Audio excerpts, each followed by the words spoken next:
from the Seahawks who we welcome. It'll help us in the offensive line room.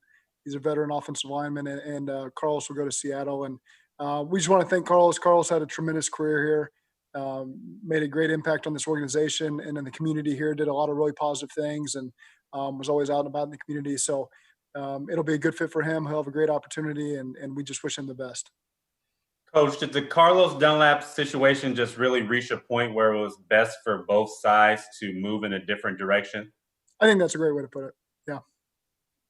What does it say to the locker room? I mean, he was clearly frustrated with his role. What does it say to the players in your locker room that, if you're not buying in, if you're frustrated with your role, you'll be out of here? Every situation is different, and again, it's I believe in the guys in the locker room. They're about the right stuff. And so again, this will be a one-time issue. Like, how much of Carlos's reduced role was lack of production, and how much was maybe lack of effort, or maybe a combination? Well, we just look at what everybody does every single day. And again, just always trying to put the team in the best position to win football games. That's what drives every single decision we make, and we'll continue to make. Coach, so many people are emotionally invested, but I think as coaches, that turnover is just part of football. So do you look at this as just another turnover, because you got to focus on what you have in front of you? We do have to put this behind us and focus on what's in front, because we got a big game on Sunday. At the same part, I do recognize that Carlos was a big piece of this organization for a really long time and did some great things here. And so I understand, why you're having a press conference tonight after I've already had one today, and the significance of it all. And I understand all that, but at the same time, we do need to move forward, and we got a couple days of prep left to go play against Tennessee.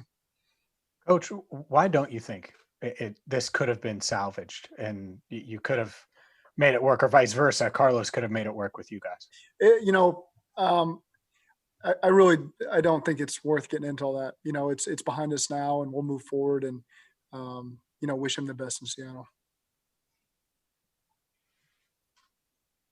Zac, it seems like there's been a lot of uncharacteristic things done by this franchise since you've took over. Do you feel like they've been really aggressive in getting you the things that you need to kind of build the team that you're looking for?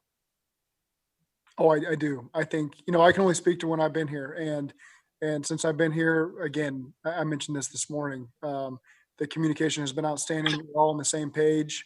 And so, again, happy to work here and happy just to be involved in this process with the Browns, with Duke, the Blackburns, everybody. I've enjoyed every second of it. You feel like that maybe puts a little more pressure on you to go out and perform when they have kind of done some things that maybe are against their MO to provide those results that they're looking for? I sure hope so. I mean, when you're the head coach of an NFL team, you better have some urgency to go win some football games and feel that pressure. That's fine with me. Coach, have you talked to any of the players since this officially went down, and their thoughts about everything? Not specifically about that. I've always talked to the leaders on the team about a lot of different issues, but not specifically, no. Coach, do you think this is just another example of I guess they call it, the roster turnover, but of where this roster is as far as transitioning from a certain age group to another certain age group?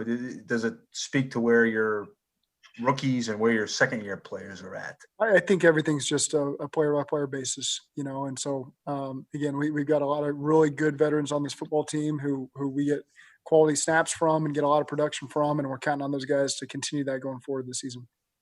Coach, I know decisions like this aren't an overnight thing. Had this been a long process? Was he in the spirit of it for quite a while and then not? I mean, how did this all unfold, do you think? I think that's one of those things where, again, it's behind us at this point, and everybody gets a fresh start, and that's just the best way to approach it. Zac, not only did you, it looks like you're adding Finney, but there's also a report out there that you guys are going to go ahead and sign Quentin, barring everything going well with the COVID protocols. Can you confirm that? Well, the COVID protocol is a little tricky for me right now as they go through this process. So I'm not always certain what I'm at liberty to say until it's time to say it. Okay, so I'm just going to ignore that question for now. There you go. Well, I'll ask around it then. What do you feel like y'all can bring to the offensive line? I mean, what are you looking for when you're looking at pieces you're adding, especially on the interior? What are you looking for right now at this point in the season? Well, I mean, we're always looking for people that can provide competition and depth, and there were a lot of really good things we saw from our linemen this last weekend and against a really good front four. And so it is difficult when a couple of those guys go down because they were really starting to gel. They played 6 games together. They were really starting to feel each other out. Again, hopefully a couple of those guys are day-to-day. Hopefully we get it back for this weekend. But it was a group that was starting to find their rhythm a little bit. And again, some of these guys that could end up playing have gotten a lot of quality reps. We're going to have to add some guys that will be in the fold that are going to have to get up to speed fast. But feel like we're starting to get a group of guys who understand what we want from them, and they're getting the techniques down and really have a great understanding of the scheme that we're asking them to accomplish, and working together in pass protection with a lot of the different pressures we see and twists and all that stuff. You're starting to see some evidence of some really good things on tape, and we just got to continue to make progress in that area. Coach, how difficult was it to practice today? I mean, you're down all these lines. I mean, that affects a lot of things, what you do when you're trying to run your team drills and everything. I mean, how difficult when you have all those guys down on a big work day is it to get the work done? All hands on deck. The walkthrough, the strength coaches are giving you looks, and right. A lot of the coaches are giving you looks, and then you go to practice, and you just got to pull bodies. Some D tackles that are on the scout team are playing offensive. So you're just trying to get the best look possible. Guys have really embraced that and done whatever it takes to get some quality reps, and was really impressed with the way practice went off today for all the reasons you said. We had some guys down, and guys didn't complain. They stepped up. They played some different roles and did a really nice job for us. With 8 guys down, was that the most you've had down at a practice that you can recall? It sure felt that way. Was Finney a guy that you guys had conversations with back in the spring during free agency? We've watched Finney for sure. That's just for, we're aware of him. We've tracked him for a while now. I'm happy to get him. Is his familiarity with the division important at all? It certainly helps, to spend 4 years in Pittsburgh like he did and to play against Baltimore. And I know, Cleveland's a little bit new on defense now, but certainly just understanding the physicality and the size of this division certainly helps. Coach, I'm sure you try to learn each and every step, with everything that you do. Do you think you learned anything from this Carlos Dunlap situation that you could take with you moving forward? Probably.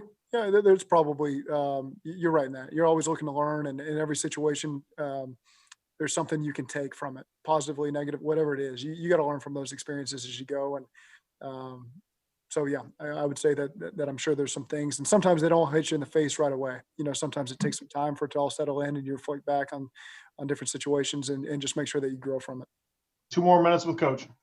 Coach, you picked up guys that are interior offensive line depth additions, but you got problems at injury on the outside. I mean, could these guys play outside? Do you have guards that can go outside to tackle? I mean, do you have some versatility there in a pinch? I think that remains to be seen. I can't really answer that yet on some of the guys we're bringing in. But again, we've got some guys that have repped out there that are on our team right now that have played a lot of snaps there, whether it be college career or in training camp. So feel good about where we're at right now. But just overall, finding tackles out there is not the easiest thing to do. In this environment, a lot of guys opted out, a lot of guys on this. So you find the best players you can and you get them trained up. Right. Coach, what have you seen from what have you seen for Kareem? I think he played 35% of the snaps, I think, on Sunday. Is that about right for him? How do you see him as a player? How do you think he's developing? Yeah, I think, for a guy that really didn't lift, he had the shoulder injury from January of this spring until August was really when he started getting back in the fold of working out. He's starting to get all the strength back. That was something going into the season even. He was just getting it all back. He'd just been in the weight room, and I was going to go play NFL football. And so I think with him, you see improvement every single week. It's starting to sink in. And so, again, he's getting through this first half of the season. He's got a lot of quality reps. I know when the bye comes, it'll be a chance for a lot of these rookies to reflect on some of the things that have happened the first 8 weeks to them and get a chance to rewatch their snaps and make some improvements as we go forward. But count on him to have a really solid week this week. We're counting on him, and he's open to that. He's done a great job as he gets ready for these games. One last question for Coach. Zac, you mentioned how exceptional it is for you to have a second meeting after you already done a full meeting with the media today. You could have just left it at the statement released by the team. What was it about this situation that made you feel like it was necessary to come and have a second meeting with the media?